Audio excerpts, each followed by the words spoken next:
This video is going to be a continuation of my discussion of social roles. Previously, I talked about the Stanford prison study as sort of the classic study that gives us examples of the power of social roles. And I also talked about de-individuation, this process where you sort of forget yourself and you give up your personal identity to take on this role or something from a group identity. And so now I'm going to give you some further research, some further evidence for the power of social roles and de-individuation. And in particular, I'm going to talk about research on the power of clothing. What you're wearing can impact your behavior. Makes you wonder. I know a lot of you probably have jobs where you have to wear a uniform or at least have a dress code for work. What are they trying to do there? All right, so let's talk about the research. Here we have the idea that clothing or costumes can release people from inner restraints. So one study, all the costumes out there, which ones are we going to look at? Participants in this one study were randomly assigned to view a photograph of a nurse, right? Traditional nurse's uniform. You look at that person, you're like, oh, they are probably a nurse. Or someone in a Klan-like uniform. Now, those of you outside of the United States, I'm not sure if you have that association with the word Klan. I'm talking about Klan with a K, or the organization, the hate group, racist organization in the United States, the KKK, or the Ku Klux Klan. If you don't know who they are, look them up. They are not notorious for their kind behavior. And if anybody comes into the comments and tries to make some kind of case that I'm horrible for disparaging the name of the Klan, yeah, I'm reporting that. Yeah, don't tolerate any of that. I do get some interesting comments on here sometimes. All right, so a nurse versus someone in a Klan-like uniform, the hood with the eye holes cut out. And then they had further division into groups, all right? And they're doing this with random assignment. So the participants, they show up for the study and they've been randomly assigned to either see the nurse or the person in the Klan uniform. And then they have name tags. Now here's where they're trying to manipulate de-individuation. So some people had to wear, in each group, had to wear a large name tag so that they would be individuated. Name tag says you. It reminds you, hey, you are an individual. And then the other half in each group had no name tag, so they were de-individuated. Nobody knows who you are. You're anonymous. And one thing we know from research is anonymity increases de-individuation. This has led to a lot of interesting research on, hey, why do people act like trolls on the internet? Why do people go and leave horrible comments on content that, of things that they would never say in real life? The anonymity seems to contribute a lot to it. Hey, they don't know who's saying it. Anybody could be saying it. I could be a horrible person. It's not being associated with me. Right, so same basic idea here with having a name tag versus not having a name tag. All right, so you end up with 4 groups total. All right, so no name tag, sees a nurse. No name tag, sees a Klans member. Name tag, sees a nurse. No name tag, Klans member. All right, and so all four groups were allowed to make decisions about either increasing or decreasing electric shocks experienced by another person. I always imagine what it's like to show up for one of these studies where they're like, hey, you get to determine if another person gets shocked. I don't know, I always wonder, what I would think of that. But hey, it was done. That was what was going on in the particular study. And they found that participants not wearing a name tag, the participants in the, I'm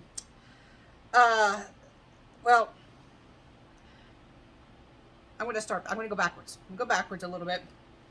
All right. So what we see is that we're going to start with the uniforms. I jumped ahead. All right. Sorry. Sometimes that happens. All right. So starting with uniforms. All right. They found that seeing the nurse, it sort of seemed to activate kindness. So the nurse uniform condition, in name tag or not, the nurse uniform condition led to kinder behavior. The Klansman, or Klansperson, do they have gender in the Klan? The KKK condition, they had more aggressive behavior. In other words, they were like, yes, shock that person more. The nurse condition, no, shock them less, give them less shock. Ease up on them, don't cause them any more pain. All right, and so we actually saw that the disinhibition was more extreme in both directions. You know, the ones who got kinder, they got even more kinder. The ones who got more aggressive got even more aggressive.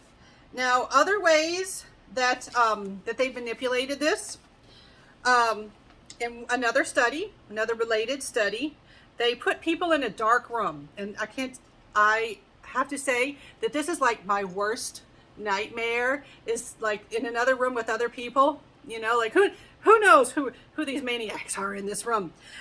So they were put in a dark room. So you're in a dark room. There are other people there. They can't see you.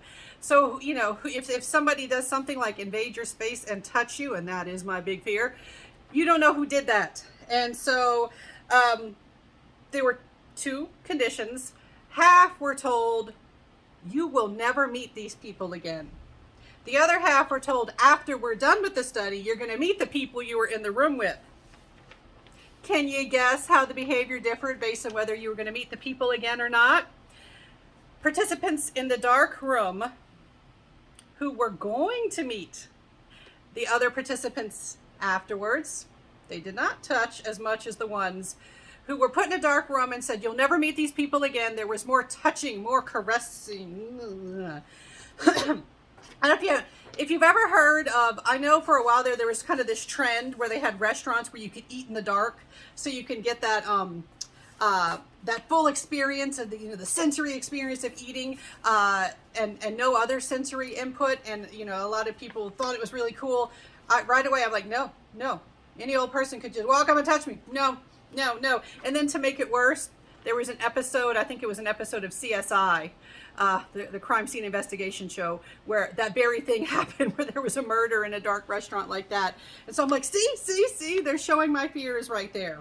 That didn't actually happen. That was fictional. It was on a TV show. But here for this study, we see that in that sort of situation, you're more likely to act up and do stuff you're not supposed to do, if you're not going to have to meet these people and be like, oh yeah, I was in the room and maybe I was the one who was invading your space.